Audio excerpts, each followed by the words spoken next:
And there you have it, gentlemen. The highest mileage Lincoln MKZ in the nation. A 2017 with 125,000 miles. I bought this with 100,000 miles. And in this video, I'm gonna quickly tell you guys why I believe this is a better buy than Mercedes and why this Lincoln is a one-hit wonder. I've been driving a Lincoln since long before anybody paid me to drive one. Didn't do it to make a statement. I just liked it. People out here, they don't even know the outside world exists. Might as well be living on the moon. It's all one ghetto, man. Giant gutter in outer space. Look at those sexy tuxedos. That's the old style, which definitely isn't kicking it, but look at that. I mean, white tuxedo, black tuxedo, a blue tuxedo. I mean, I know a goddamn good looking car when I see it. And that is a good looking car. That shape is ageless, just like the G, gentlemen, just like the G. So I'm gonna do my 125,000 mile review on the Lincoln. I'm gonna tell you why I believe it's a better buy than Mercedes. And I was gonna get a Mercedes forever. I was gonna get the S65 with the V12, which would have been a money pit, and I'll go over the reasons why. But first reason is bald eagles, America. And by bald eagles, I mean buy American. So if you may not know, a Lincoln is actually made by Ford, which I would have never ever bought until I got turned on to this tuxedo beautiful design that it has. So don't get me wrong, I still probably get a Mercedes one day, but just not now. If you're looking for a good, reliable, everyday hybrid, Mercedes actually just didn't offer it in the market. So that's why I went with America and I went with this Ford.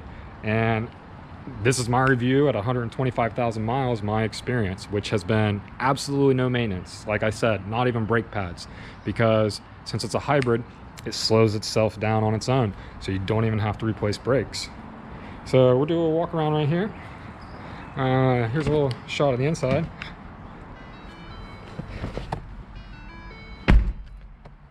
As you can tell, in mint condition, even though, I mean, yeah, obviously it's a 2017, it should be.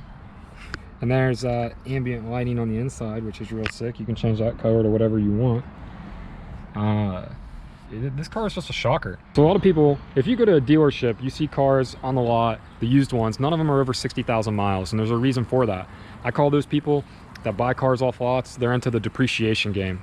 They go buy brand new cars, and when it hits 60,000, they feel like they have to sell it or it's gonna break down.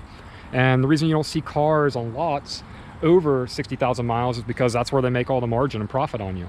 So I believe that getting a car at 100,000 miles to 125,000 is where you actually end up losing no money at all. So this car I bought, flew all the way to Michigan to get it because it's the highest mileage MKZ in the nation. And this one I bought with 100,000 miles on it. And the benefit to that is this is a 2017. And you're like, what? How in the world does this have 100,000 miles on it? Well, it was a fleet vehicle, and by fleet vehicle it means somebody was using this as limo service. So I know any kind of fleet management company, they're going to ensure that they take good care of the car, and that's the only way I was able to get that kind of mileage with the year that it is. And the reason I was into that is because then I know I'm not going to lose any money if I decide to sell this car, and it's going to retain its value as long as I have it. So I'm at this point now where it has 125,000 miles on it.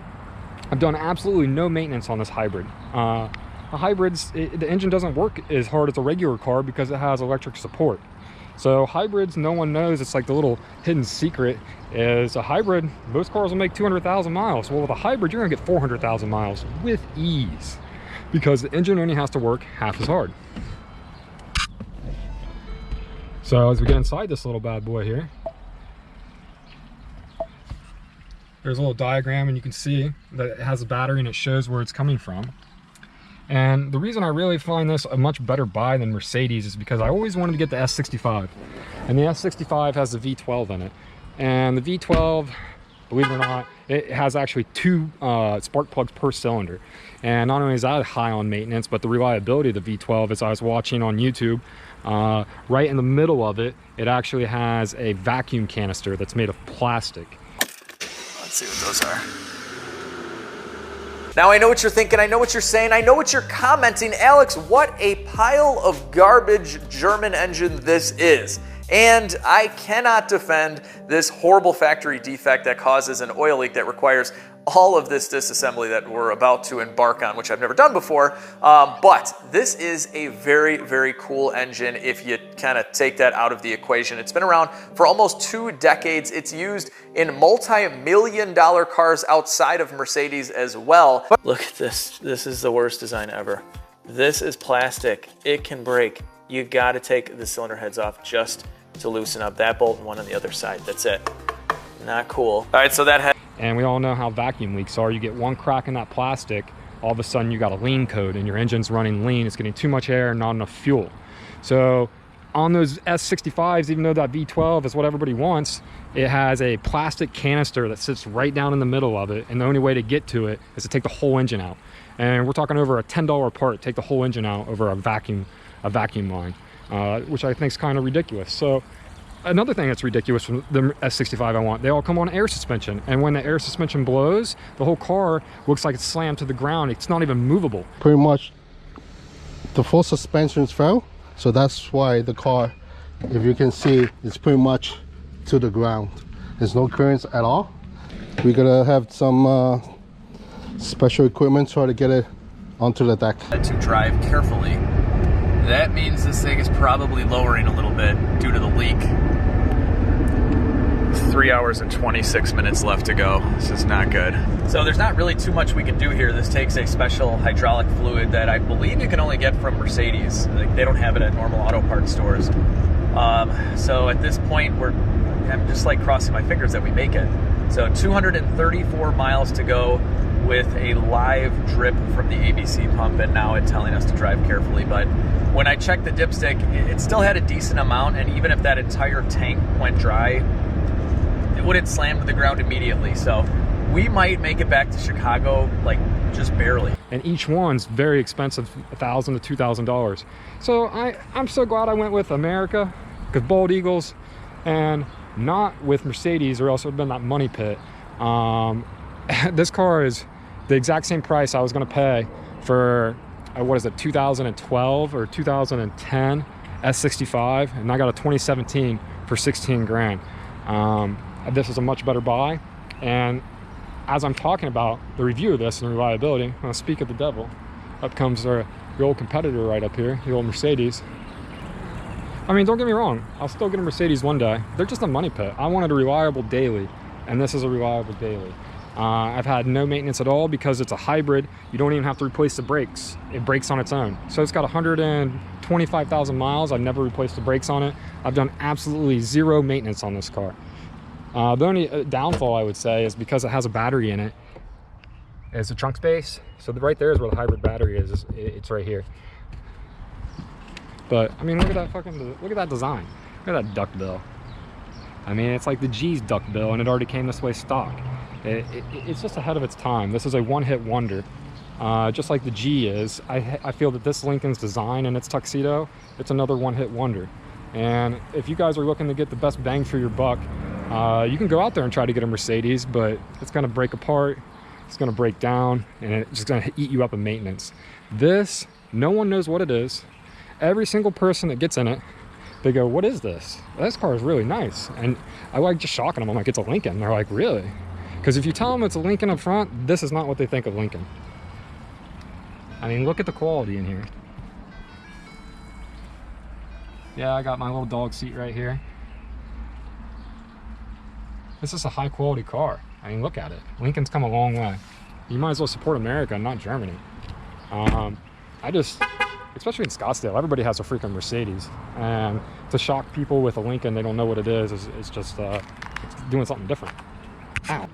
You know, I was telling you, basically, the sweet spot is buying from 100,000 to 120,000.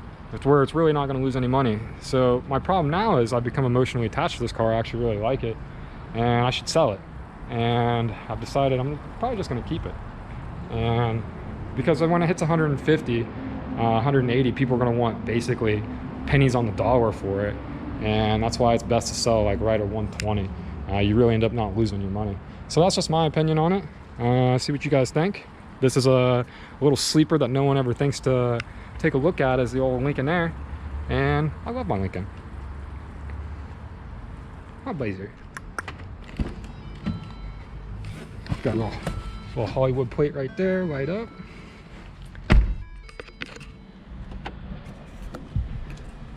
Because you ain't getting a 200,000 mile Mercedes. We all know that. That ain't gonna happen.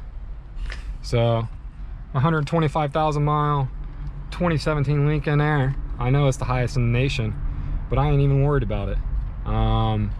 Hybrids, it's a little dirty secret no one knows, is hybrids go 400,000 miles with ease. A CLS 550, good luck. V8 bi-turbo. We all know what turbos do. You introduce boost into the engine, it makes it not reliable. Your turbos are gonna go out, makes the engine run harder, makes everything strain, puts pressure on everything because you're running a boost. So, I mean, Mercedes isn't a driver's car. It's a status symbol. So it's not like you're enjoying yourself driving your automatic, without a doubt. So if you're gonna get an automatic, you might as well go with the reliable American-made, the hybrid. Look at this, there's a Lincoln, old school Lincoln.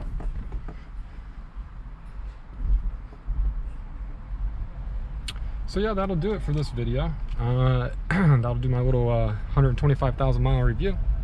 And if you guys are trying to think about a new daily to get, I highly recommend this hybrid. This is a car, like I've said multiple times, it's just a sleeper. No one knows about it. They don't know what it is. It's kind of like the Infiniti. It's just a one-hit wonder. Lincoln nailed it. You know, this design, this tuxedo, I know a good-looking car, and this is it. So, see you guys on the next video. Hope you enjoyed it.